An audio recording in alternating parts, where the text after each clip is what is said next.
నుండి బయలుదేరాడయ్యప్ప పావన పంపా నది చేరినాడు అయ్యప్ప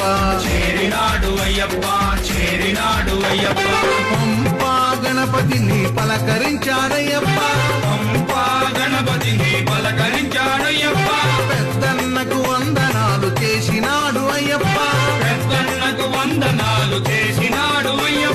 జై గణేశ జై గణేశ అన్నాడు అయ్యప్ప అక్కడ ఉన్నాడయ్యప్ప ఇక్కడ ఉన్నాడయ్యప్ప ఎక్కడ ఉన్నా మన కోసం ఇక్కడికొస్తాడయ్యప్ప ఎక్కడ ఉన్నా మన కోసం ఇక్కడికొస్తాడయ్యప్ప